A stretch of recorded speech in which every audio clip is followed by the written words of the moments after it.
Bienvenue à toutes et à tous, je suis très heureux de vous retrouver aussi nombreuses et nombreux pour assister à cette conférence, suivre cette thématique. Je suis d'autant plus heureux que ça va être l'occasion pour moi de partager avec vous finalement l'ensemble de mes découvertes, le produit de mes recherches depuis ces dernières années où je suis arrivé à une sorte de conclusion, une sorte de point central, un dénominateur commun sur tous les domaines que j'avais pu explorer ces dernières années en ce qui concernait mon propre développement personnel et spirituel par la suite. Et il se trouve que le dénominateur commun, c'est ça. Alors, si vous êtes ici ce soir, c'est parce que ce sujet-là, a priori, vous parle. On va donc je vais rapidement partager avec vous l'histoire qui m'a amené à découvrir comment ça fonctionne, pourquoi ça et comment est-ce que ça fonctionne. Et puis évidemment, je vais vous exposer le fruit des recherches qui ont été les miennes ces dernières années au sujet du cœur, le pendant spirituel, les enseignements ancestraux, le pendant physique, science, quantique. On a même des éléments qui vont être chiffrés, etc. Vous allez voir des choses extrêmement intéressantes. Mais ce qui va surtout nous intéresser en bout de course, en bout de conférence, ça va être finalement comment est-ce qu'on active tout ça, comment est-ce qu'on s'en sert concrètement dans la vraie vie. On est parti pour 1 heure ensemble et rapidement, je vais vous raconter l'histoire d'un voyage. Le voyage, ça a été le mien.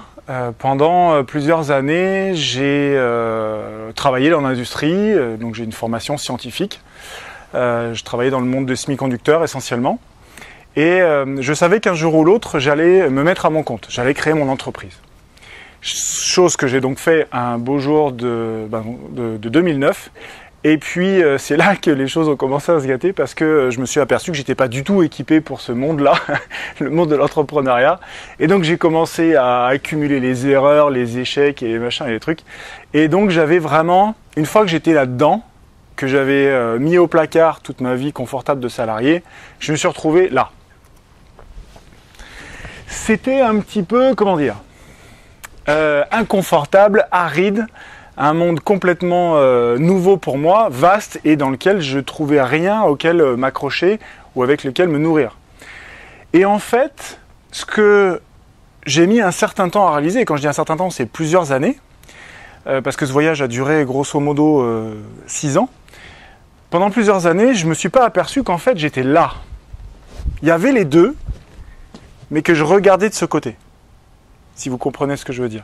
Donc ça existe, mais c'était derrière moi, c'est juste que c'était pas à l'endroit où je regardais. Malgré tout, j'en étais là quand même.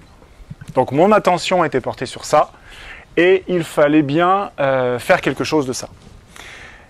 Il a donc été question pour moi de prendre conscience de quelque chose, c'est que après avoir monté une première entreprise et l'avoir coulée, monter une deuxième et être en train de tout foirer aussi, j'étais le point commun de tout ce qui m'arrivait d'inconfortable.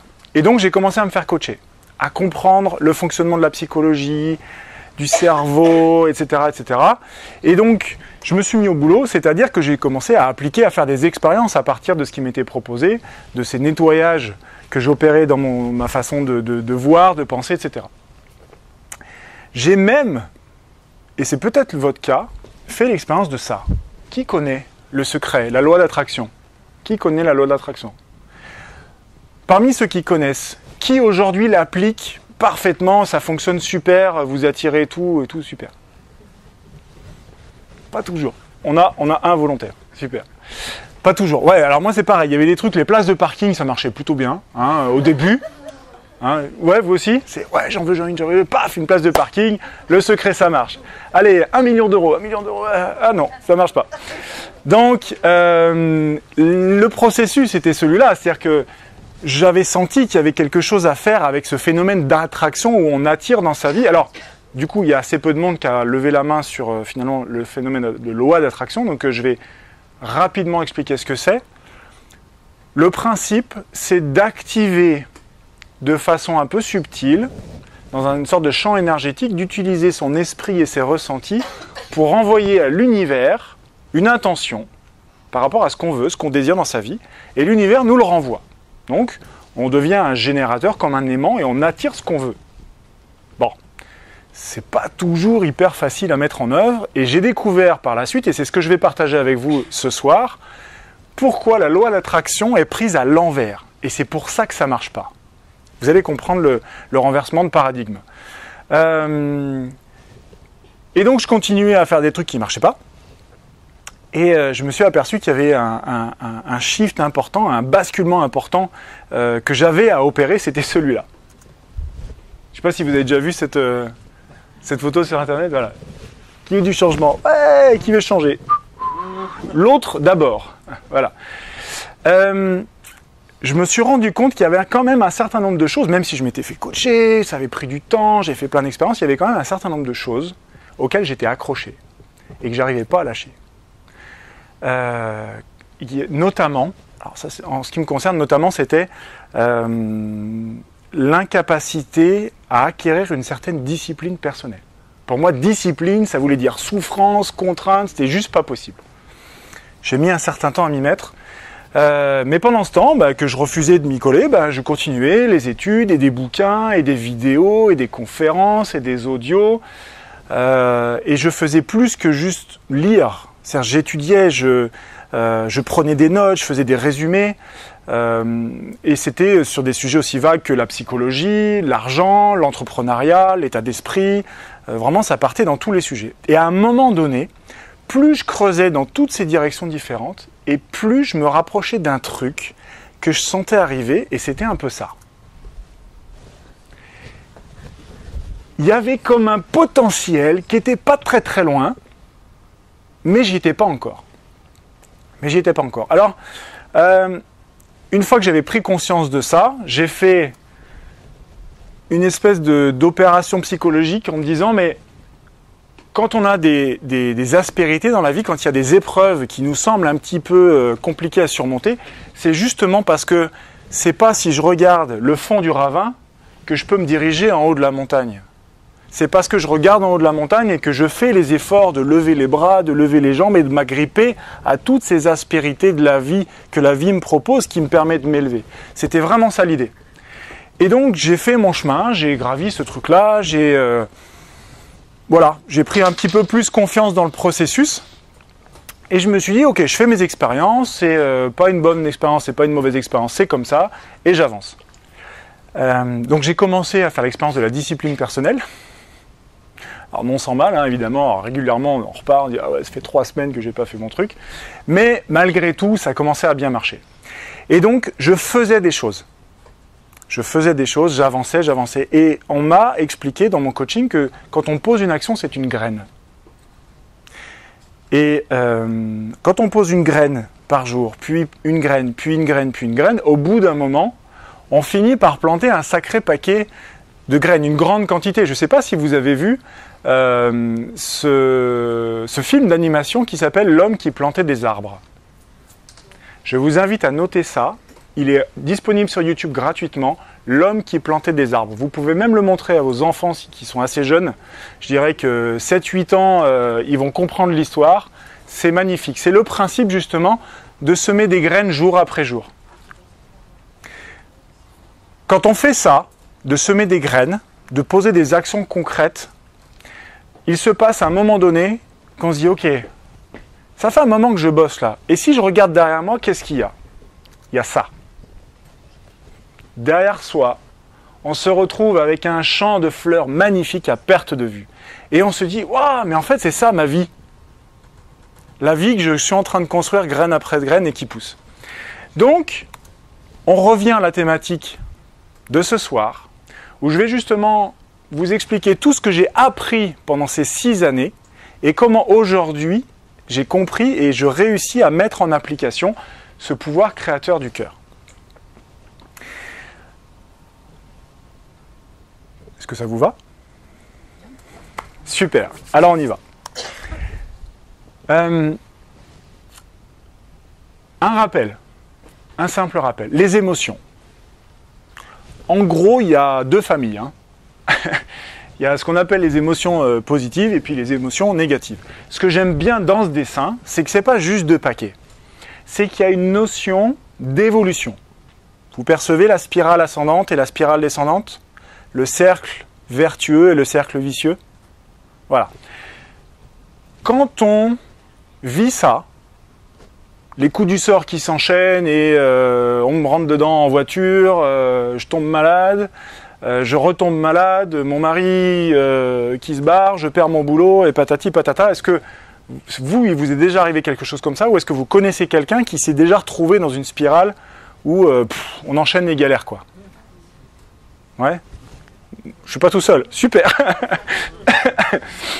Il se trouve qu'on peut également vivre l'inverse. On peut également vivre des circonstances favorables, des rencontres incroyables, des situations tombées du ciel, etc. On peut aussi vivre ça. C'est possible. Et ce qui est génial, c'est qu'à tout moment, on peut passer de l'un à l'autre. Alors c'est génial, ça dépend dans laquelle on est aujourd'hui pour changer. Voilà. Parce qu'évidemment, c'est un équilibre fragile et on peut passer de la spirale ascendante et tout s'effondrer et laisser tout s'effondrer si on ne prend pas garde à ce qu'on fait sur comment est-ce qu'on active notre pouvoir de création. Ce qui est intéressant, c'est que l'ensemble de nos émotions dites positives ont tendance à créer en nous de l'enthousiasme, mais aussi une certaine harmonie et à vraiment développer notre capacité à réussir ce qu'on veut. Je mets réussir ce qu'on veut un peu entre parenthèses parce qu'évidemment, le succès ou réussir sa vie dépend de nos critères personnels et donc chacun va y voir dans sa propre réussite de vie ce qui va lui correspondre. En revanche, quand on est davantage... Bonsoir, bienvenue. Quand on est davantage dans les émotions dites négatives, on va plutôt avoir tendance à attirer des circonstances favorables parce qu'on va faire les mauvais choix. Les mauvais choix, c'est très facile à faire, il suffit de se laisser emporter par la colère et on va avoir des mots qui dépassent nos pensées, on va réagir, on va plus agir, on va se mettre à réagir et après on regrette. Est-ce que ça vous est arrivé aussi ou Ouais, j'étais quelqu'un de très impulsif au niveau de la colère, je piquais des colères folles. C'était... voilà. On est plusieurs. Non, mais c'est chouette parce que du coup, on partage quelque chose. Alors, il y a quelque chose qui existe que j'ai appelé la théorie du rond-point, mais que je n'ai pas ni créé ni découvert. C'est quelque chose qui m'a été enseigné par différentes sources différentes. Aujourd'hui, je l'ai compris et je vous le délivre de cette façon-là. La théorie du rond-point, c'est... en gros, la raison pour laquelle on n'arrive pas à se sortir de la vie dans laquelle on est en ce moment. On a progressé, on a avancé, à un moment donné, on bute sur un truc, il y a comme un grain de sable dans l'engrenage, et on n'arrive pas à sortir de là. On n'est pas dans un trou. On n'a pas besoin de sortir du trou. Pas du tout, il n'y a pas de trou en fait. Mais, il n'y a pas de ravin, il n'y a pas tout ça. Mais on est coincé dans un rond-point, on tourne en rond. C'est-à-dire que, probablement, vous êtes en train de chercher des solutions, de faire des choses, vous tentez d'autres trucs, vous faites des expériences au maximum de vos possibilités en ce moment, mais il y a un certain nombre de choses qui ne changent pas. Eh bien, c'est parce que vous êtes comme coincé dans un rond-point. Vous avancez, vous faites des choses, mais ça tourne en rond. Voilà comment ça marche. Tout commence par la pensée, par ce qui se passe ici en haut. Ce que vous pensez va... Alors, les pensées conscientes ou inconscientes, c'est là que ça se gâte, vont de toute façon conditionner l'émotion. La pensée crée l'émotion. Alors, j'ai mis émotion et pas sentiment. Un petit détail d'ordre sémantique, juste pour qu'on soit d'accord sur les mots que j'utilise. Je ne prétends pas détenir la vérité au niveau du vocabulaire. C'est juste les mots que j'utilise moi. Il n'y a que deux émotions. Tout le reste sont des sentiments. Les deux émotions de base qui créent soit la spirale qui monte, soit la spirale qui descend, c'est l'amour ou la peur. Tout le reste ne sont que des variations de l'un ou de l'autre. Et si on va au bout du bout, petite parenthèse, la peur elle-même est créée par l'amour, qui est le contraste, la dualité créée par l'unité qui est l'amour. La pensée crée l'émotion, ce que je pense conditionne ce que je ressens. Je vous propose une petite expérience pour faire un petit exercice pour faire l'expérience de ça. Imaginez que vous avez dans la bouche un aliment que vous adorez. Ça peut être du sucré, du salé, peu importe. Imaginez que vous avez ça. Imaginez que vous avez vos dents qui s'enfoncent dans cet aliment, que vous pouvez du coup avec votre mâchoire sentir la texture, la dureté, la fermeté de cet aliment. Vous avez le goût, le souvenir du goût dans la bouche. Vous avez même peut-être de la salive qui se mélange à cet aliment et vous avez tout ça dans votre bouche. Vous êtes parfaitement conscient de ce que vous avez ici. Maintenant, imaginez que cet aliment se transforme en une petite boule de papier d'aluminium. Voilà, et donc là il y a comme quelque chose qui se passe ici, qui vient simplement, voilà, on mâche dans le papier d'alu. Ça vous est déjà arrivé ou pas? Hein, on mange un sandwich et ah c'est bon, je l'ai eu celui-là. Voilà. Le papier d'alu n'est pas dans votre bouche. Mais vous avez bien ressenti le souvenir. Il se trouve que notre cerveau ne sait absolument pas faire la différence entre ce qui est réel ou imaginé. Ça, c'est après le programme Apollo, donc qui a emmené le programme de la NASA qui a emmené les premiers hommes sur la Lune avec Armstrong. Ils ont utilisé un certain nombre d'éléments de l'entraînement des astronautes dans les programmes olympiques, et c'est là qu'ils se sont aperçus qu'au niveau neurologique, le cerveau active exactement les mêmes zones si on imagine qu'on court ou si on court. Si on imagine qu'on mange un papier d'alu ou si on mange un papier d'alu pour de vrai. C'est même le cas aussi, ça c'est une découverte plus récente, quand on observe quelqu'un courir, on a en nous les zones de la course qui s'activent dans le cerveau. Mais ça ne descend pas dans le tronc cérébral et dans la colonne vertébrale pour activer ensuite les muscles. Donc la pensée crée l'émotion, les sentiments. Mais la pensée inconsciente crée aussi ce qu'on ressent. Mais ça part toujours de là. Ensuite, l'émotion ne crée pas l'action, mais elle va conditionner notre façon de faire et d'agir. Un exemple que je prends souvent parce qu'il est assez parlant. Admettons que vous devez passer un coup de fil pour obtenir un prêt dans une banque, ou un entretien d'embauche, ou vous devez appeler un client, faire un appel de prospection téléphonique. Prenez le cas qui vous parle le plus. Vous devez appeler quelqu'un, il y a un enjeu derrière cet appel. Si, juste avant de composer et d'appuyer sur le bouton vert, vous êtes confiant, serein, vous avez la pêche et ça va, vous allez appeler « Bonjour madame, bonjour monsieur, je vous appelle parce que j'aimerais un rendez-vous, et c'est pour si, ah mais vous êtes sûr, non mais on n'a pas le temps, je comprends qu'il n'ait pas le temps, mais en même temps j'aimerais vraiment beaucoup, etc. » Et donc, ça va, vous avez du répondant et c'est OK. La même action, mais si vous entamez ce coup de fil avec une énergie interne de doute, de stress, quelle va être la qualité et le contenu de cet appel? Bonjour madame, excusez-moi de vous déranger, je ne voudrais pas vous importuner, est-ce que par hasard monsieur Untel serait disponible? Ah, il n'est pas là, bon ben, je rappellerai. On n'a pas tout à fait la même énergie.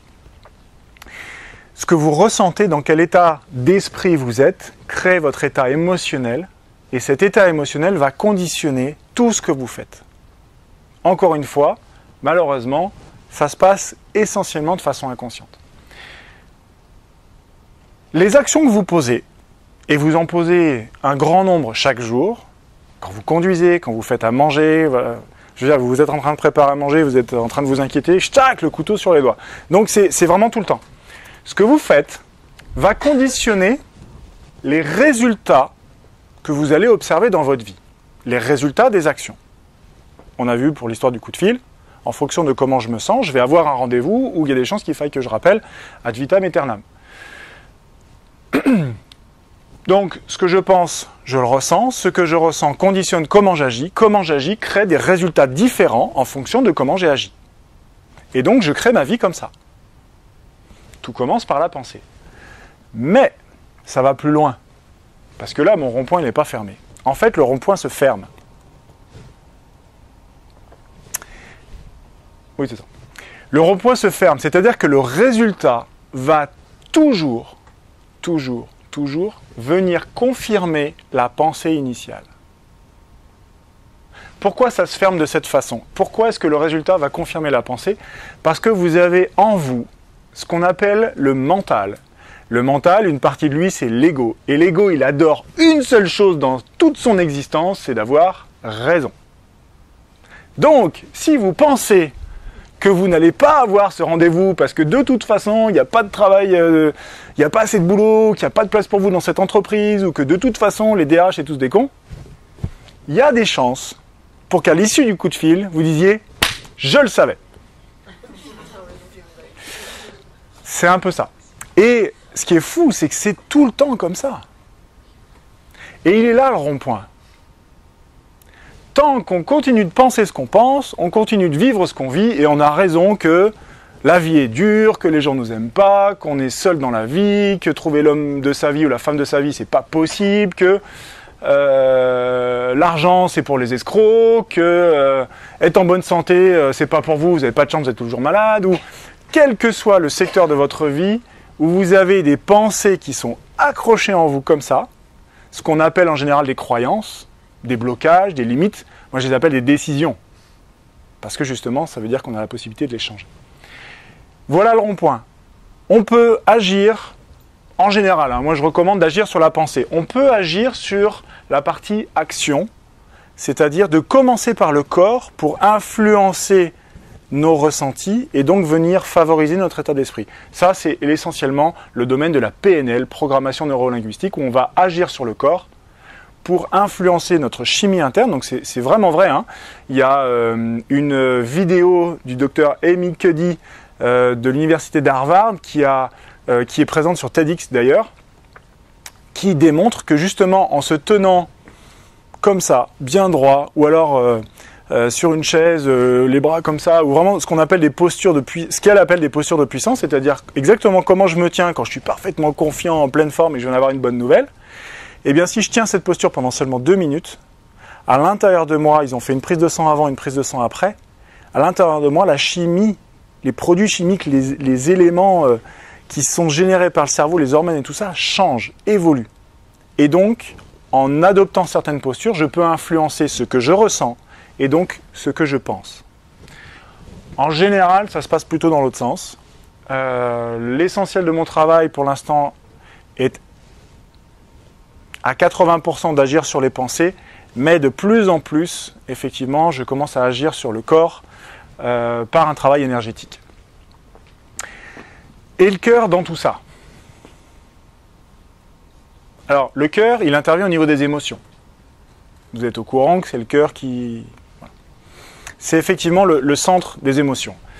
Voilà juste 2 exemples de ce qui se passe en nous quand, en haut, on est en mode, je dirais, pilotage automatique. C'est-à-dire que je ne fais pas attention à ce qui se passe. Je suis essentiellement pris dans ma tête entre ce que je vais devoir faire tout à l'heure et ce qui m'est arrivé avant.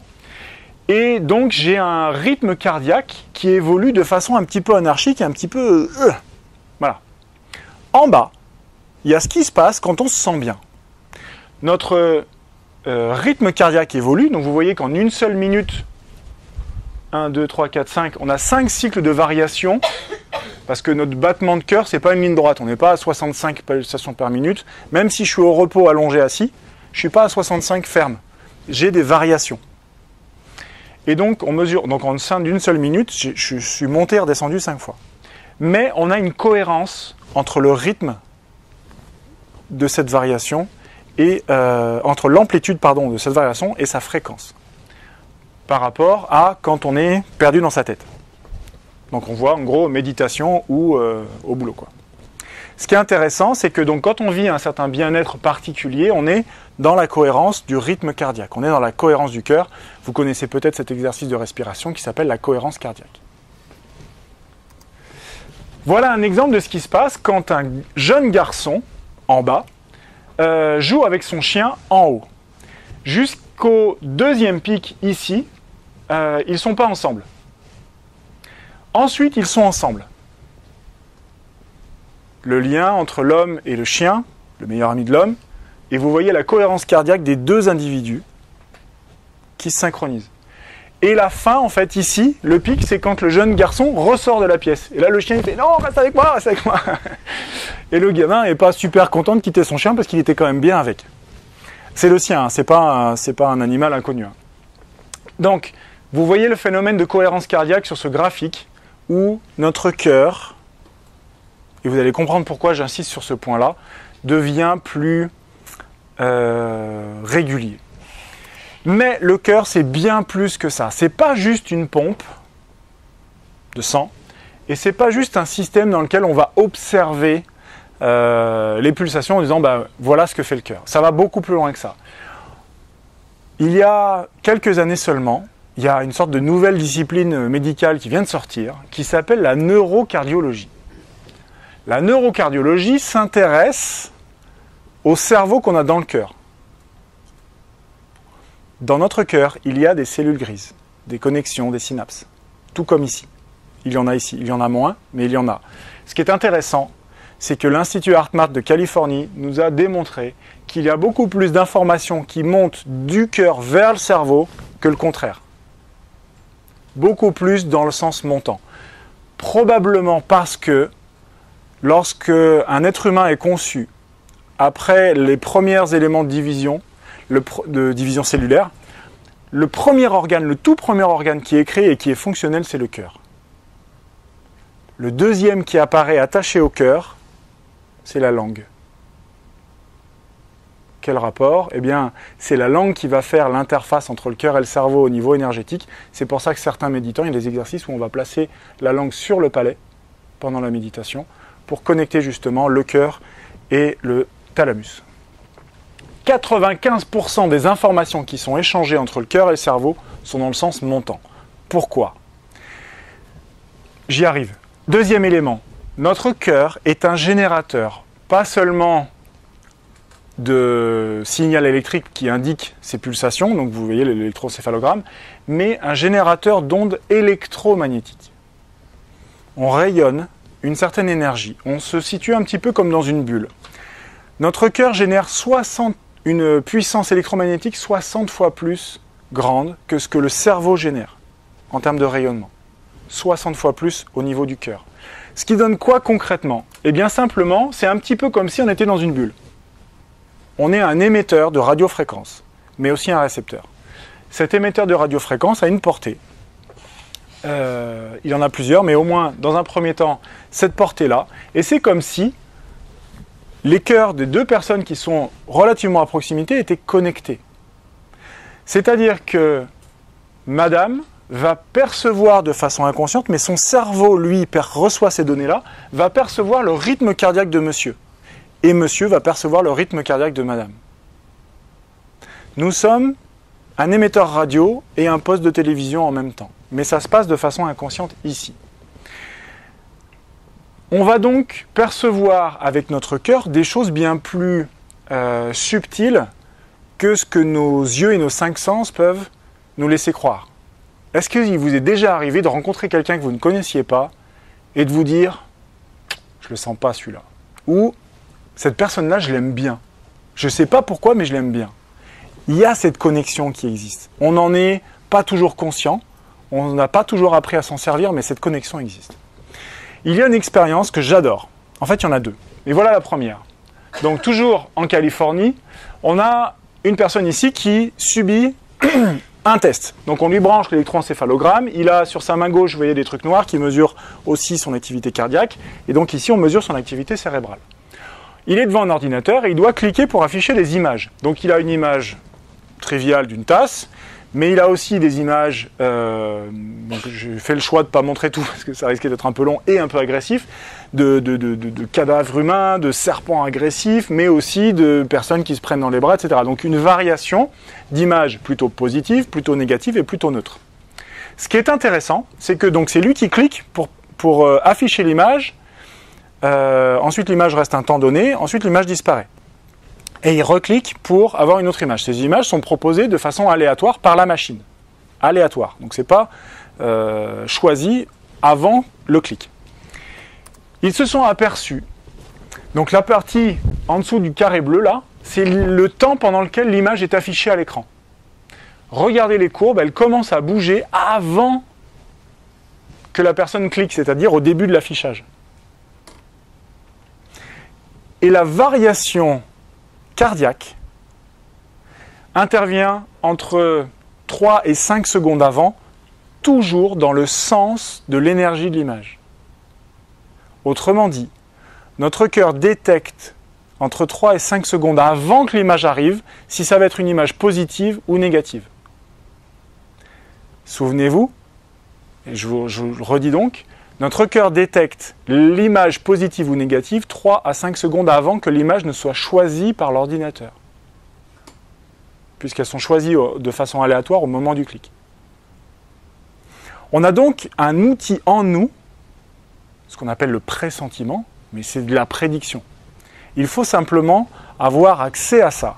On a donc un cœur qui est émetteur-récepteur, qui est prédictif, qui est intuitif, on va y arriver aussi, et qui nous donne accès à quelque chose de supérieur et de plus grand que nos 5 sens, nos malheureux 5 sens, qui semblent nous donner toute la vérité, puisque je l'ai vu, ça existe.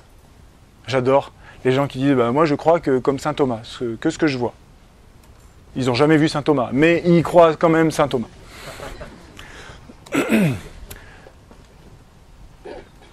Ça, c'est une image thermique du corps. Donc ce qui est noir, en fait, c'est 37 degrés, c'est la température normale.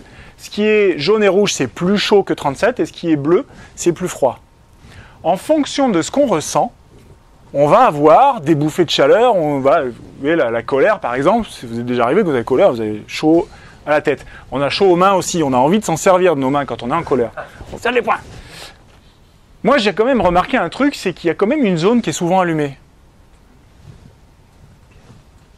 Le siège des émotions. Ouais, il y a vraiment un effondrement. Autre élément. Donc ça, c'est une image thermique. Il y a également d'autres machines qui existent, qui permettent même de mesurer, de photographier l'aura des corps, etc. Donc c'est super. Il y a également une machine qui existe qui permet de tracer, avec ce genre d'image-là, j'ai pas la capture d'écran, les flux énergétiques du corps. Ils se sont aperçus en scannant, en photographiant les corps de plein de guérisseurs différents, chacun dans leur propre technique. Donc on a des magnétiseurs, des chamans, des gens qui servent de l'intention, qui travaillent à distance, d'autres qui touchent, d'autres qui manipulent, etc. Tous ont montré que, quelle que soit la technique utilisée, l'énergie partait toujours de la même source, le cœur. Autre expérience qui va montrer également la capacité du cœur à vibrer quelque chose de subtil.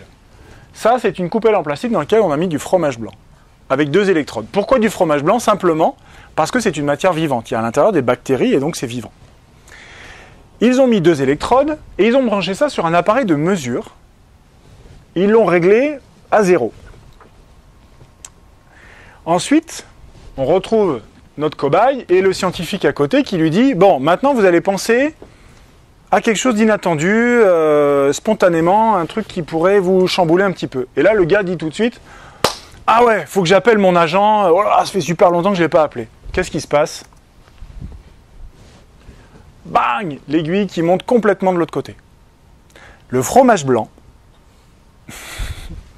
ok, les bactéries du fromage blanc, ont reçu le stress du mec qui est juste devant la coupelle. Alors qu'il n'avait même pas mis ses mains, ou il n'avait pas mis l'intention de le faire. Mais voilà, on est un générateur d'énergie, quoi.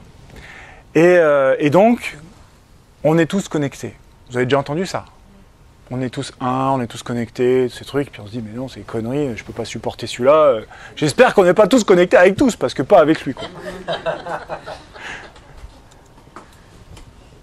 Masaru Emoto. Qui connaît Masaru Emoto? L'expérience avec l'eau, les cristaux, tout ça. Masaru Emoto est un auteur japonais.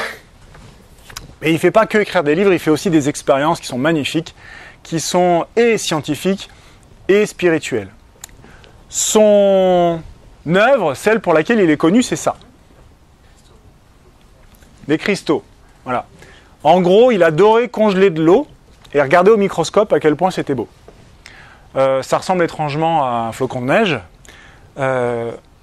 Vous observerez que les cristaux d'eau ou les flocons de neige, qui sont des cristaux d'eau aussi, ont toujours 6 branches. Toujours. 6 branches, les 6 jours de la création, on revient sur de la géométrie sacrée. Ce n'est pas le sujet d'aujourd'hui, mais le lien, il est là. Alors, les cristaux, il y en a plusieurs sortes. Je vais vous montrer un truc qui va se voir beaucoup mieux, parce que là, on a un petit peu de lumière, mais là, ça sera plus clair pour vous. En haut à gauche, on a une molécule d'eau avant de lui offrir une prière. À droite, la même molécule d'eau après la prière. Moi, je trouve ça fantastique. La prière, une intention bénéfique, positive, va venir créer de la géométrie parfaite, symétrique, un hexagone, etc. En gauche, à gauche, en bas. Merci. Au milieu, tu me dégoûtes, je vais te tuer. Vous avez vu un peu la taille du cristal. À droite, amour et appréciation. Masaru Emoto a démontré qu'on pouvait influencer la matière avec nos émotions et notre intention. On influence la matière physique. On a fait une expérience parce que... Alors, c'est pas tout de suite, pardon, on coupera au montage. Autre chose, les larmes, c'est de l'eau. En fonction de ce qui crée les larmes, on n'a pas la même cristallisation. Ça aussi, c'est fantastique. Larmes de douleur, larmes de changement, larmes d'oignon. Ça s'écrit pas comme ça. Larmes de rire.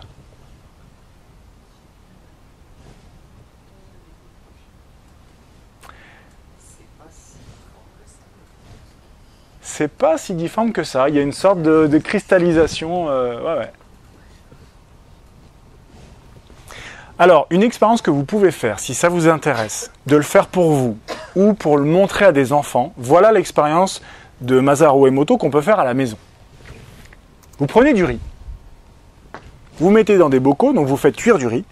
Vous faites moitié-moitié dans des bocaux en verre propre. Vous fermez et vous mettez une étiquette avec des mots. Mes filles ont choisi amour et colère. Pendant la première semaine, tous les jours, on disait je t'aime, je te déteste, je déteste. C'était un exercice. Au bout d'une semaine, c'était un petit peu gonflant. On a foutu ça au placard, on les a complètement oubliés. Dans le placard du couloir, hein, pas au frigo, rien. 2 mois plus tard, devinez lequel est lequel. Même condition de stockage, même source, cuit en même temps, tout identique. Il y a un pot entier qui a duré 2 mois, les grains sont restés séparés, tout propre, pas une moisissure. Là, c'est plus que de l'eau.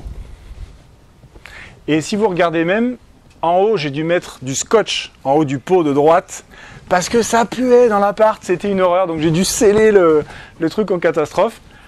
Voilà. Donc du coup, on a enseigné à nos filles assez vite, qui à l'époque avaient 7 ans et 5 ans, on leur a dit, quand tu te mets en colère, voilà ce qui se passe à l'intérieur de toi. Je l'ai pris pour nous aussi. Hein. Mais c'est une expérience assez intéressante à faire. Alors ce qui est super, c'est que tout ça c'est bien joli, mais ça va beaucoup plus loin que tout ça. Ça va beaucoup plus loin que ce qu'on peut générer à proximité de nous. Ça va beaucoup plus loin que juste la relation qu'on peut avoir avec l'être humain qui est en face de soi. Il y a un phénomène qui s'appelle l'intrication. Alors, on va parler un tout petit peu de science. Je vais faire hyper simple et hyper court. Prenez 2 particules de lumière qui sont issues de la même source. On les sépare à une distance infinie. Elles sont séparées super loin. Si on manipule une des particules, si on la fait tourner sur elle-même d'un quart de tour, l'autre va tourner sur elle-même d'un quart de tour aussi. Si on la fait secouer vers le haut, de haut en bas, l'autre va se secouer de haut en bas sans qu'on y ait touché. Ce qui est un petit peu surprenant, c'est que ça se passe au même moment. Mais pas au même moment à peu près, hein. Au même moment. C'est-à-dire que même s'il y avait eu un transfert d'informations à la vitesse de la lumière de l'un à l'autre, l'information serait arrivée après le mouvement de la deuxième. Il y a autre chose. Il y a une information qui ne se déplace pas de l'un à l'autre, quand bien même la distance serait infinie. On en revient à cette notion physique, qui pourrait être un petit peu spirituelle, de dire que le temps et l'espace n'existaient pas. Eh bien oui. Ça a été démontré dans les années 80 par un Français. Ouais, exactement. Tout à fait, à Paris. Ça veut donc dire ça, que la loi des causes et des conséquences, la théorie des dominos, je pousse, tu tombes, ça existe, mais pas que. Il y a aussi autre chose. Autre expérience. L'université de Stanford, en Californie, conjointement avec le laboratoire HeartMath, a installé une soixantaine, 63 exactement, ordinateurs qui sont des machines à générer des nombres aléatoires. Autrement dit, tirage à pile ou face des millions de fois par seconde. 1, 0, 1, 0, 1, 0. Dans le désordre. Donc un générateur de nombres aléatoires, c'est un ordinateur qui est branché à une prise. Ils ne sont pas du tout en réseau les uns avec les autres. Ce qui est intéressant là-dedans, c'est qu'ils s'amusent en fait à mesurer en gros les statistiques de pile ou face, qui tournent autour de grosso modo 50%. 50% pile, 50% face. Donc il y a pile, face, et ils mesurent en fait la variabilité, la variance, de l'un à l'autre. Et on tourne autour de 50%. Et de temps en temps, chac, et ça revient. Dans un sens ou dans l'autre. On a des pics. Qu'est-ce qui se passe? Eh bien, ce qui se passe, est, je vais vous donner un élément qui est parmi les plus connus, c'est l'attaque du 11 septembre 2001. 11 septembre 2001, la première grande barre bleue, c'est la première tour, la deuxième grande barre bleue, c'est la deuxième tour. On voit clairement que la variabilité, la variation du côté aléatoire a penché plus du côté pile que du côté face, de façon vraiment importante. Donc il ne peut pas être dû au hasard, à l'occasion de ces deux tours. De l'attaque de ces deux tours. Moi, ce que j'aime bien, c'est pas les deux grands traits bleus. C'est le petit trait bleu. À 4 heures du matin, soit quasiment 5 heures avant l'attaque de la première tour, la variance a commencé à augmenter. C'est-à-dire qu'on peut faire un parallèle avec l'expérience des images, où notre cœur était capable de détecter quelques secondes à l'avance, avant que l'image ne soit choisie. Eh bien, au niveau de la planète aussi, la conscience collective et le champ magnétique terrestre a perçu ce qui allait arriver 5 heures avant. Donc ça, c'est les générateurs aléatoires. Ça, c'est une variation également dans le champ magnétique terrestre. Pôle Nord, pôle Sud, le champ magnétique des boussoles. Pareil, vous avez donc ici 3 indices, puisque le troisième, c'est l'attaque du Pentagone. Là encore, le champ a commencé à augmenter. Un petit peu plus tard, on est pratiquement à 6 heures du matin, mais malgré tout, plus de 2 heures à l'avance, il s'est passé quelque chose. Donc les appareils se sont affolés plus de 2 heures à l'avance. Bref, l'infiniment petit, l'infiniment grand, microcosme, macrocosme, tout ça, tout est connecté. Ça va beaucoup plus loin que d'une part ce qu'on nous a raconté toute notre vie, et d'autre part ce que nos 5 sens peuvent nous laisser croire. C'est comme si on disait que les ultrasons n'existent pas ou les ultraviolets n'existent pas parce qu'on ne les voit pas. C'est évident que ça existe. On se met toute la journée à la plage à se faire dorer la pilule. Si on ne met pas de crème, le soir on se souvient qu'il y a autre chose que juste ce qu'on peut voir qui existe. Et ce qui est génial, c'est que c'est pas juste des trucs d'êtres humains.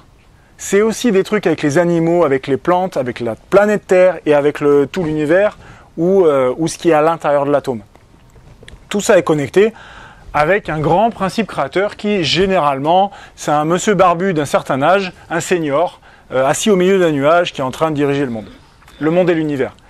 Ce grand principe créateur, c'est un petit peu ce liant qu'il y a au milieu de tout ça.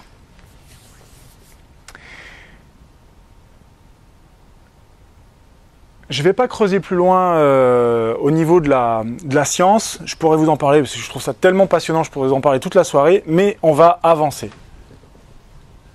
On bascule du côté spirituel, ancestral. Je dis spirituel, je mets la religion de côté. Je parle de spiritualité. Lui, il a existé avant l'Église de Rome. Il y a une certaine récurrence dans les gravures qu'il montre, lui.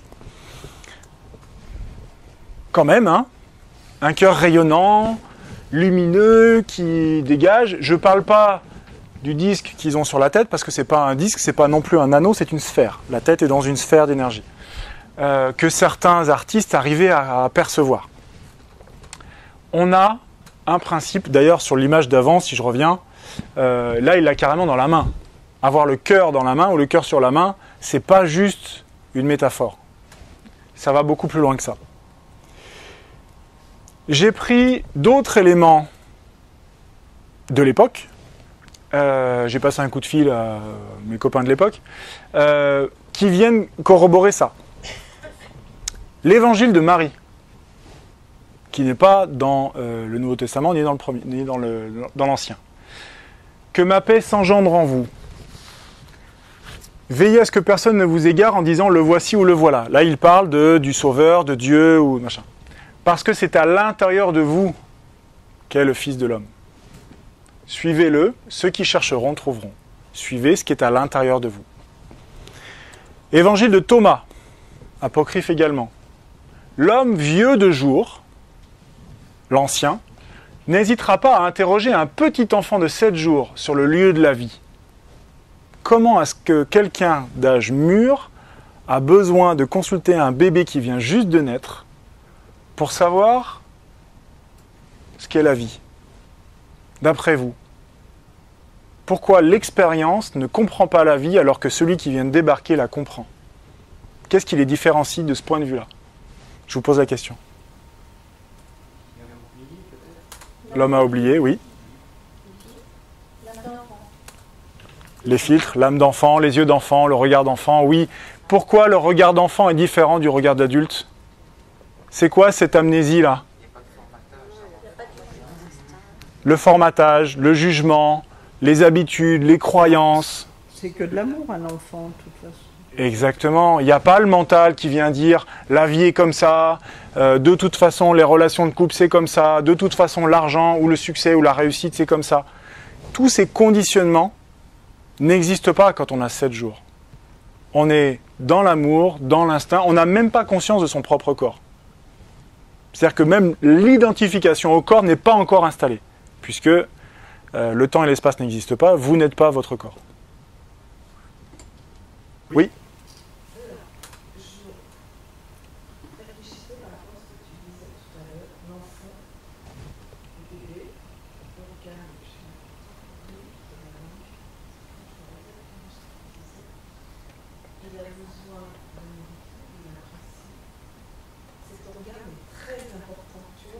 Oui, il y a la découverte avec le... Alors je répète plus fort. Je répète plus fort, donc... Voilà, la langue, exactement. C'est ça, le fameux stade oral du développement de l'enfant. Donc un bébé, quand il vient au monde, met tout à la bouche, il explore avec sa langue. On en revient avec la notion d'oralité. Donc c'est vraiment ça, les conditionnements des adultes nous éloignent de ce qui est la vraie vie et de ce qui est à l'intérieur de nous, que l'on connaît. Effectivement, tu disais, on a oublié. Sauf cas extrême, sauf cas particulier, tout le monde a eu 7 jours dans sa vie. Hein. Qui a eu 7 jours? Tout le monde. Normalement, tout le monde. Hein. Donc, on est tous passés par là. On a tous eu 7 jours, 1 an ou peu importe. Rien n'est caché qui ne doive être manifesté. On ne parle pas de quoi que ce soit d'extérieur à nous. Hein. Rien n'est caché qui ne va tôt ou tard se retrouver à l'extérieur de soi. Ce qu'on pense et qu'on ressent crée la vie qu'on a. Autre partie du texte qui dit la même chose. Ne mentez pas. Ce que vous haïssez, ne le faites pas, parce que tout est dévoilé à la face du ciel, à l'extérieur de soi. Rien n'est caché qui ne sera manifesté, rien n'est couvert qui demeurera sans être dévoilé. Rien n'est masqué qui tôt ou tard ne finira pas par sortir. De toute façon. Et même si vous réfrénez vos émotions, votre colère, votre ressentiment ou quoi que ce soit, ça sortira en maladie, mais ça sortira. Un homme bon sort du bien de son trésor. Un homme mauvais sort des méchancetés de son trésor mauvais qui est dans son cœur. Le trésor est dans le cœur. Le cœur est le coffre du trésor. Et il dit des méchancetés car c'est de l'abondance du cœur qu'il sort des méchancetés. C'est présenté sous un angle, mais ça marche dans les deux sens. Ce que je mets à l'intérieur de mon cœur, les émotions que je choisis de nourrir, l'abondance va être créée à partir de ça. Ils expliquent en 150 après Jésus-Christ, grosso modo, ce que la physique quantique a compris il y a 20 ans, 30. Ça explique même ce qu'on a découvert au niveau médical il y a 6 ans, qui s'appelle l'épigénétique, où ils ont fini par découvrir que ce qu'ils appelaient l'ADN poubelle, ces arrogantes scientifiques, il y a 80% de l'ADN, on ne sait pas à quoi ça sert, donc ça ne sert à rien.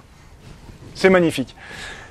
Le génome humain, qui est une des plus grandes découvertes du XXe siècle, c'était 20% du code. Le reste, non, ça ne sert à rien. Il s'est planté, c'est un brouillon. Non, 80%, c'est du code ADN qui mute. C'est de la mutation spontanée. C'est-à-dire que dans le cours de votre vie, 80% de votre code génétique change. Et il est influencé par quoi ? Par votre comportement. Votre comportement, c'est quoi ? Ce sont vos actions qui sont conditionnées par quoi ? Par ce que vous ressentez. 80% de votre code ADN. Ça veut dire que le code ADN qui était le vôtre quand vous êtes né n'est pas celui que vous avez aujourd'hui et n'est pas celui que vous aurez quand vous mourrez. L'évolution, c'est bien autre chose que juste de génération en génération. Votre code ADN, qui vous êtes, change parce que vous décidez d'agir de telle ou telle façon. Bon, c'est bien beau tout ça. Mais concrètement, eh bien ça se passe de cette façon-là. Maintenant, vous savez que la qualité de vos pensées conditionne ce que vous ressentez. Ce que vous ressentez conditionne la qualité de vos actions. Mais ce que vous ressentez également agit sur la matière physique. L'eau, le riz, il y a des chances, le fromage blanc, il y a des chances que ça agit sur d'autres trucs aussi. Ce que vous ressentez agit sur ce que ressentent les autres proches de vous. Mais ça va plus loin, ce que vous ressentez agit à l'extérieur de vous d'une façon générale, parce que, on vient de le voir, ce qui est à l'intérieur est à l'extérieur.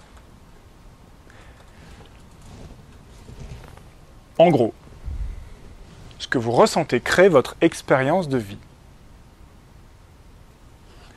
C'est pour ça que la loi d'attraction est à l'envers. Parce que la source n'est pas à l'extérieur de vous et ne va pas vous amener ce que vous voulez. C'est le contraire. Ce n'est pas une loi d'attraction, c'est une loi de création. Ça part de vous, vous êtes la source, et vous créez à l'extérieur de vous la réalité physique et matérielle qui est à l'intérieur. Ça peut être un petit peu frustrant de se dire « Attends, tout ce merdier autour de moi, c'est moi qui l'ai fait !»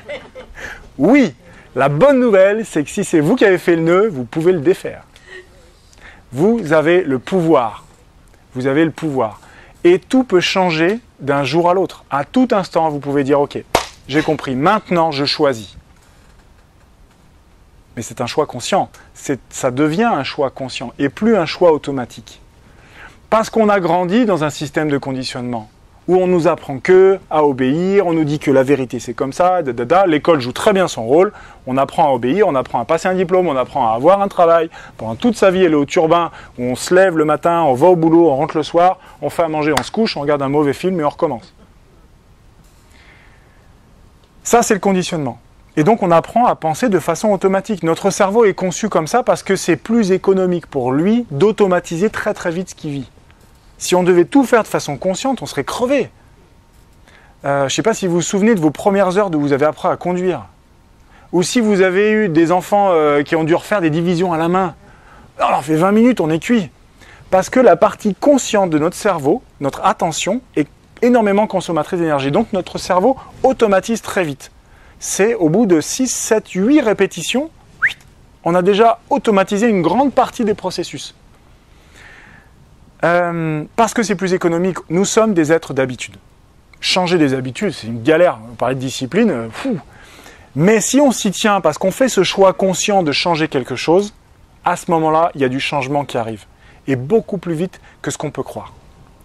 Le processus de création, c'est assez simple. Ah mince, j'aurais dû le mettre en une seule diapo. C'est la théorie du rond-point qu'on a déjà vu tout à l'heure. Voilà. Ça, c'est le processus de création. Je pense, je ressens, j'agis, j'observe le résultat. Le résultat vient confirmer la pensée initiale. Le résultat ne me plaît pas?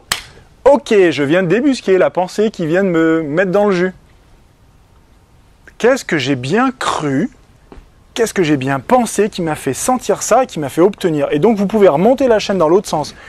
Mais essayez de débusquer ce qui se passe là-haut qui vous fait obtenir ce que vous ne voulez pas. Parce que c'est là où vous mettez votre attention que vous allez. Je veux dire, en vélo, en voiture, en moto, l'engin va là où va votre regard. Si vous avez un obstacle sur la route et que vous fixez toute votre attention sur l'obstacle, il y a assez peu de chances que vous passiez à côté de l'obstacle. Et bien c'est pareil, on ne peut pas aller en haut de la montagne en continuant de fixer le ravin. Donc la première étape, ça va être de commencer de vous dissocier de votre mental. Ces pensées inconscientes qui viennent prendre toute la place, qui vous font croire que l'émotion de colère que vous avez en vous prend toute la place et que vous ne pouvez pas faire autrement qu'hurler et vous comporter en réaction de colère. Ça, c'est votre mental qui vous fait croire, mais ce n'est pas du tout la réalité. Vous pouvez complètement vous dissocier de ça, de voir la colère, de la ressentir, dire « Ok, tu es là, je te vois, mais je fais un autre choix que de péter un câble ou de mettre une gifle à mes enfants ou je ne sais quoi. Ou d'aller cogner sur mon voisin ou peu importe. » Donc c'est vraiment important de commencer par ça. On a besoin de commencer par se libérer de ces conditionnements du mental. Ces conditionnements, alors j'ai parlé de l'environnement, du système, et évidemment il y a tout ce qu'on nous a répété toute notre vie. Nos parents, nos éducateurs nous ont dit fais pas ci, fais pas ça, fais pas ci, fais pas ça. Quand est-ce qu'ils nous ont dit fais ci ou fais ça? En général, on se concentre facilement sur ce qu'il ne faut pas faire. Ne cours pas, mets pas ton doigt dans ton nez, arrête d'embêter ta sœur. C'est automatique. Malheureusement, quand on devient adulte, on continue de se concentrer sur tout ce qu'on ne veut pas. Sur tout ce qu'il ne faut pas avoir. Et comment est-ce qu'on veut aller là-haut si je me concentre sur ce que je ne veux pas? C'est toujours le même principe. L'énergie va là où l'attention va. Donc il faut vraiment dissocier le mental de la conscience. Pour le faire, c'est assez simple. Est-ce que vous êtes en train de respirer en ce moment? Comment vous le savez? Voilà. Le mental dit c'est automatique. Mais si je vous demande comment est-ce que vous savez que vous êtes en train de respirer? Vous allez avoir un temps de dire ok, je sens l'air. Voilà, vous êtes dissocié. Et la pensée c'est oui, mais c'est automatique, j'ai pas besoin d'y penser. Hop là, réponse du mental. Mais cet instant d'observation, vous venez de créer la coupure, de créer cette interruption de pensée. Vous avez juste observé votre respiration pendant un court instant. La posture de conscience, c'est la posture qui observe la respiration. La conscience, c'est qui vous êtes. La conscience était là avant que la pensée, oui mais la respiration c'est automatique, se pointe, et elle sera là après que cette pensée soit partie. Qui vous êtes, c'est pas la pensée.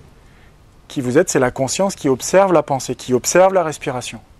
En musclant cette capacité de conscience, vous allez également pouvoir vous dissocier des pensées, vous dissocier de vos émotions et de vos sentiments, et reprendre toute votre liberté parce que vous n'êtes plus dans un schéma automatique et conditionné de pensée, d'émotion et donc d'action. Et si vous agissez différemment, vous créez une vie différente. La deuxième étape. Commencez par la gratitude. Wallace Wattles. La gratitude amène votre esprit tout entier en harmonie intime avec les énergies créatrices de l'univers. J'ai pas mis cette citation parce que elle vient juste illustrer le propos de ce soir. C'est parce que ça, c'est tiré du tout dernier livre que j'ai lu, qui vient confirmer le point commun de ce que j'ai remarqué depuis 6 ans.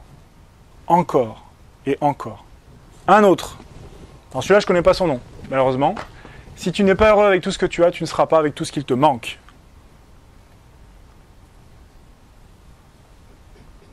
Commençons par être heureux.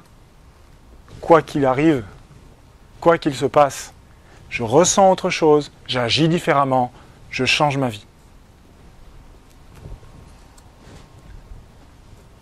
Encore, vous le connaissez celle-là. Celui qui a, on lui donnera. Celui qui n'a pas, on lui enlèverait tout, même ce qu'il n'a pas. C'est un peu trop subtils, ces textes-là. C'est ça le problème, c'est qu'on n'a pas capté l'évidence. Parce qu'elle est un peu cachée. C'était le but, d'ailleurs. Si vous avez déjà, si vous reconnaissez que vous avez déjà, souvenez-vous, l'herbe verte et le désert. J'étais focalisé sur ça. Si on fait le contraire, on dit, mais j'ai déjà ça. Je suis déjà bien. Il n'y a pas grand-chose dont on a besoin pour être vraiment en sécurité et confortable. Un toit, à manger dans le frigo et des vêtements pour avoir chaud. Si effectivement on se retrouve nu comme un ver au milieu de la forêt en plein hiver, il y a des chances qu'on ait du mal à être heureux. Mais si à côté de là on trouve une cabane où il y a quelqu'un qui nous accueille, qui nous donne des vêtements, qui nous donne à manger et qui nous met au coin du feu, il ne nous faut pas grand-chose d'autre pour être heureux à cet instant-là. Tout le reste, les iPhones, ça là, voilà, sauf qu'on est effectivement dans une société qui nous explique que pour être heureux, il faut avoir ça, et pour arrêter d'être malheureux, il faut avoir ça. Donc il faut acheter. C'est un système qui arrange le système, mais ce n'est pas ce qui rend les gens heureux.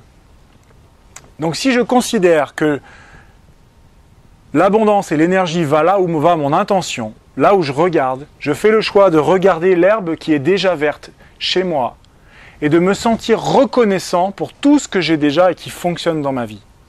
Et si ça vous aide, faites une liste par écrit. Mais faites-le. Neil Walsh. Vous connaissez Neil Walsh? Conversation avec Dieu.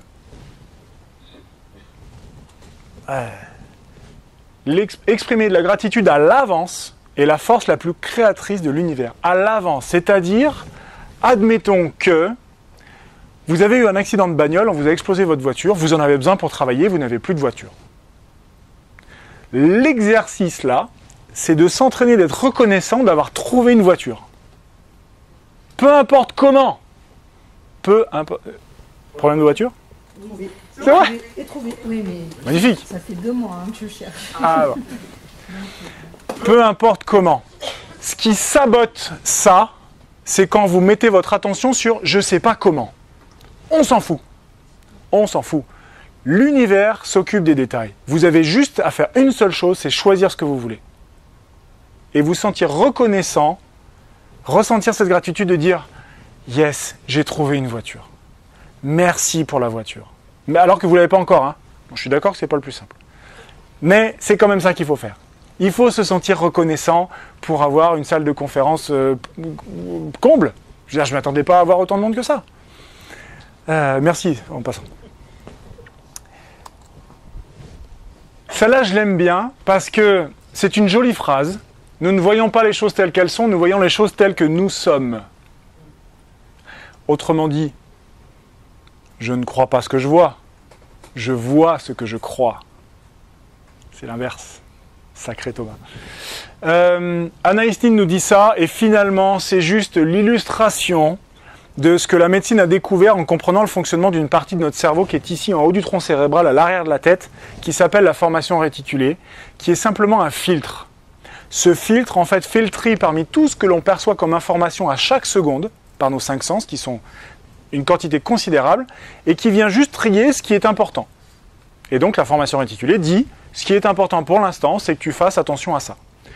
On l'observe assez facilement quand vous avez, vous ou quelqu'un de vos proches qui vient de changer de voiture, un modèle particulier, d'un coup vous en voyez plein sur la route. Alors qu'avant, c'est comme s'il n'y en avait pas. Eh bien c'est exactement ça. Maintenant, vous portez votre attention sur ça, votre filtre a été reprogrammé.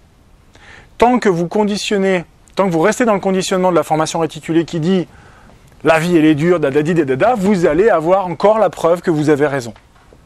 Même sans agir ou faire, juste en observant ce qui se passe autour de vous. Quand vous décidez de voir le verre à moitié plein, vous voyez plein de raisons pour dire que oui, le verre est à moitié plein, oui, la vie est belle, oui, c'est positif, oui, c'est ci, oui, c'est ça. Et quand bien même on ira vous expliquer que oui, on peut rêver, c'est des conneries et machin. C'est un choix que vous avez à faire.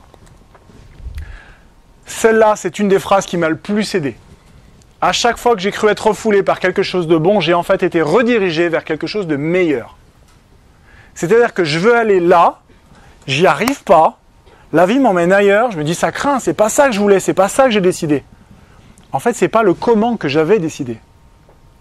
Mais si je lâche le bord de la berge et que je me laisse emmener par la rivière, le flux de la vie, je vais arriver au milieu des canards et barboter au milieu des grenouilles et ça sera le pied. Mais c'est pas le comment j'avais prévu de le faire. Mais on n'est pas aussi malin que ça. Je vous le disais tout à l'heure, à tout moment, votre vie peut changer parce qu'à tout moment, vous pouvez prendre cette décision de dire « Ok, maintenant, je fais attention à ce que je dis, à ce que je pense, à ce que je fais. Je porte mon attention sur ce qui se passe, je redeviens conscient. Et quand j'observe que ce n'est pas le résultat que je veux, je change un truc. Qui veut du changement? Ouais, qui veut changer? Ah non, c'est pas moi. Non, c'est la vie, c'est les autres, c'est... Hop, l'ego qui est toujours... Non, c'est pas moi, c'est pas moi, c'est pas moi. Il veut avoir raison, lui, c'est normal. Donc il vous protège, il joue son rôle. Mais vous n'êtes pas votre ego, vous n'êtes pas votre mental. C'est pas grave s'il est froissé, qu'il a un petit peu tort de temps en temps, au contraire. Lui, il cherche à vous protéger, à vous garder dans votre zone de confort. Vous pouvez en conscience faire le choix de dire non, j'y vais. Ouais, mais on ne sait pas ce qui va se passer. On s'en fout, on va voir, on verra bien. Voilà, faut être gentil avec lui, mais il devient assez vite docile. Même s'il a été capricieux et qu'il a fait un peu à casse à tête pendant longtemps, le mental devient assez vite docile quand on fait preuve d'un petit peu de régularité, de persévérance, de discipline personnelle. Enfin, agir positivement. Donc des choix conscients, encore une fois. Activez consciemment le rond-point. C'est-à-dire que plutôt que de rester dans des pensées inconscientes qui vous font tourner dans ce truc-là, choisissez vos pensées.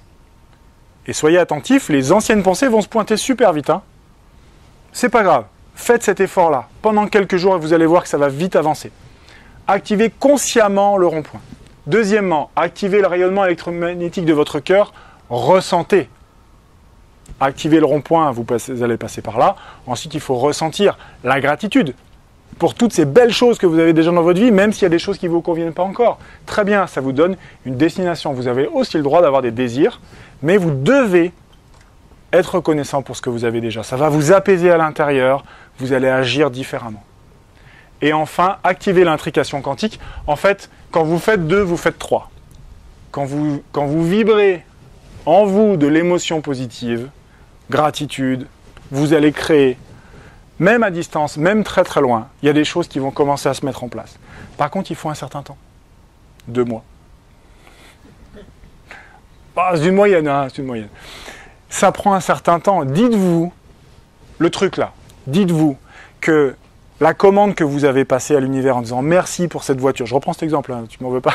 « Merci pour cette voiture, merci pour la solution inattendue, je me demande bien de quelle façon l'univers va m'apporter cette voiture. Je suis curieux de savoir comment cette voiture va arriver. » C'est pas « est-ce qu'elle va arriver », c'est « comment est-ce qu'elle va arriver ?» Et j'attends, j'observe. Vas-y, comment ? Montre-moi. Et donc, il y a des choses, même très très loin de vous, qui sont en train de se passer. Le battement d'ailes en Asie qui va déclencher une tornade, c'est la théorie du papillon, c'est exactement ça, mais il faut y croire et il faut le nourrir. Tant que vous restez relié à ça, dans cet état émotionnel de gratitude, de reconnaissance, de choix conscient, vous êtes en train d'attirer. Dès que vous retombez dans vos conditionnements, vous coupez le générateur et plouf, ça retombe. Allez, on rallume, on recommence et on rallume à une nouvelle conséquence qui va mettre un certain temps.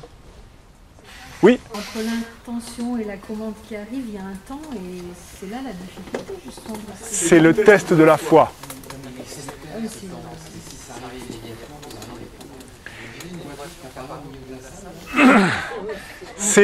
C'est justement ça le truc, c'est que ceux qui seront servis seront les méritants. Les méritants, c'est la foi. La foi, c'est croire avant la preuve. Il y a une deuxième histoire à propos de Moïse qui aurait ouvert les eaux de la mer Rouge pour fuir les Égyptiens. La deuxième histoire dit que quand il a planté son bâton dans l'eau, la mer s'est pas du tout ouverte. Tout le monde a fait la gueule, sauf un qui a dit « Oh, on y va !» Il a foncé dans l'eau s'est ouverte. Parce qu'il croyait. Il y a cette histoire, c'est quand Jésus marche sur l'eau, là, ils sont sur la barque, tout ça, c'est Jean qui sort de... Je crois qu'il y en a un qui sort du bateau, je sais plus, c'est Jean, il commence à marcher sur l'eau, et puis, oh, il coule parce qu'il a douté, il a eu peur. Jésus, mais arrête de douter. Ben ouais, mais là, je me noie. C'est exactement ça. C'est une histoire, mais c'est exactement ça. Il faut être capable de croire, et donc de ressentir sans la preuve. Gratitude à l'avance, c'est ce qu'on appelle la foi. Le bonus, qui est, moi, ce qui me fait le plus vibrer, c'est ça. C'est qu'à chaque fois que vous faites un pas en avant dans votre vie, que vous vous élevez d'une étape et d'une marche, vous faites du bien pas que à vous. Pas seulement à vous, mais aussi aux gens qui vous entourent. et aussi aux gens qui sont très très loin à l'autre bout du monde, que vous ne connaissez même pas. Mais vous amenez quelques watts pour permettre à la conscience universelle, la conscience globale de la planète de monter en fréquence. À chaque fois que vous vous rendez service à vous, vous aidez le monde à aller mieux. Ça, c'est une conviction profonde. Et c'est doit être pour ça que ma société s'appelle Élever votre vie. J'ai terminé avec cette conférence. Je vous remercie pour votre attention. Est-ce que vous avez des questions ?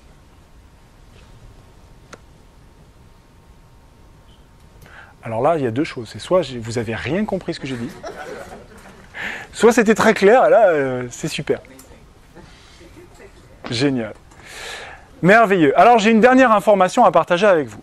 Si vous souhaitez mettre en application tout ce qu'on a vu ce soir, c'est-à-dire pas revoir ce qu'on a vu ce soir, mais passer dans le concret, c'est-à-dire faire l'expérience de libérer son conditionnement du mental, donc aller plus loin que juste est-ce que j'observe, ce que je respire, d'utiliser les 4 étapes de la création du rond-point, d'apprendre à mettre ça librement en pratique. Quand je dis librement, c'est libre de vos conditionnements automatiques, c'est commencer à poser des choix conscients dans son quotidien et de faire l'expérience de ressentir plutôt que de penser. Alors ça, c'est quelque chose qui est hyper important, tellement important qu'il y a quelqu'un qui s'appelle Karine Ferrier qui donne des ateliers ici, dans la petite salle à côté, toutes les 3 semaines, qui s'appelle Développer votre intuition et faites les bons choix. Faites l'expérience de cet atelier. Il y en avait un juste avant, on y était tous les deux, et on fait exactement ça. On s'entraîne pendant 1 heure toutes les 3 semaines à ressentir plutôt que d'analyser avec notre tête. Pourquoi c'est important ? Parce que c'est comme ça qu'on développe son intuition. Cet accès à la connaissance universelle, cette capacité à faire les bons choix, c'est l'intuition. L'intuition, elle donne toujours l'heure juste. Mais pour ça, il faut débrancher le pilotage automatique. Il faut couper le pilotage automatique, remettre les mains sur le volant et choisir où on va. C'est un entraînement. Donc, dans le cadre d'un atelier comme ça, on met en pratique des trucs, on fait un peu le ménage dans notre tête, dans nos émotions, dans notre corps physique et énergétique. Et à l'issue de l'atelier, qui dure une demi-journée, un matin, là en l'occurrence ça sera le samedi 12, à l'issue de vous avez 3 semaines de mise en application où vous recevez un mail par jour avec une petite astuce à faire pour la journée. Un petit truc, un petit truc, un petit truc, pendant 21 jours après l'atelier. Et c'est là en fait où vraiment le stage commence, c'est quand vous rentrez chez vous dans votre vraie vie. Parce que faire un stage d'une demi-journée ou de 3 semaines en conditionnement de groupe positif, tout va bien, on s'aime et tout, c'est facile. Non, je dis, admettons qu'on fasse un stage de 3 semaines. Pendant 3 semaines, on est les rois de la loi de la création. Mais quand on revient chez soi, qu'on ouvre la boîte aux lettres et qu'on a un cours des impôts et qu'on en a plus que ce qui était prévu, ça commence à devenir compliqué de se sentir reconnaissant pour l'augmentation d'impôts. Voilà. Ce qui compte, c'est ce que vous faites concrètement dans votre vie. Ce qui compte, c'est de devenir libre des conditionnements qui ont été les vôtres, qui vous bloquent dans ce rond-point-là. Mais ça se rapproche de la pensée positive, toujours, c'est ça, non Presque. En fait, la pensée positive est une première étape. Le problème avec la pensée positive, c'est qu'à l'intérieur, elle contient aussi la pensée négative. Parce qu'on reste dans un système de dualité. Pour être vraiment heureux de façon durable, il faut aller plus profond, là où il n'y a pas d'opposé. Non-jugement, conscience, etc. Parce que le positif, le négatif, c'est du jugement, c'est du mental. Donc on reste très cérébral. C'est une bonne première étape. Le développement personnel est une bonne première étape. Mais il faut aller au-delà pour que le bonheur soit durable. Sinon, ça devient un effort. Oui, c'est ça que je pensais, parce que vous parlez de, voilà, j'ai déjà pratiqué, mais... Exactement. C'est comme les travaux d'Émile Coué. Vous vous souvenez, vous connaissez Émile Coué ? Chaque jour, à tout point de vue, je vais de mieux en mieux. Où on répétait des phrases positives pour... Oui. Pourquoi ça marche ? C'est pas parce qu'il fait -10 et on se dit j'ai chaud qu'on se met à avoir chaud. C'est parce qu'on commence à dégommer des pensées automatiques et on les reprogramme par d'autres pensées. J'ai fait l'expérience, j'ai coaché des gens avec ça. J'ai même eu des résultats sur des maladies avec ça. Un de mes coachés me dit, c'est génial, parce que c'est quelqu'un qui vivait toujours beaucoup dans la frustration. Et donc il lui arrivait que des merdes dans sa vie. Et de manière à ce qu'il soit frustré. Rond-point. Il me dit, au bout de 10 jours d'entraînement quotidien avec... il se fait agresser par un mec qui n'était pas content, encore une embrouille, et il dit, le mec m'insulte, enfin m'agresse verbalement, et ce qui m'est venu à l'esprit, c'est pas ouais tu me fais chier, c'est pas ma faute, c'est chaque jour, à tout point de vue, je vais de mieux en mieux. Et il a éclaté de rire. L'autre était complètement décontenancé, il dit quoi? Non mais c'est quand même cocasse comme situation, tu trouves pas? Allez viens, regarde, on fait ça, c'est réglé. Ouais, t'as raison. Et il a complètement désamorcé la situation de conflit parce qu'il y a une nouvelle pensée automatique qui s'est imprimée en lui. Mais effectivement, c'est une sorte d'entraînement. C'est pour ça que pendant 21 jours, vous avez un mail par jour. Et pas un mail de temps en temps.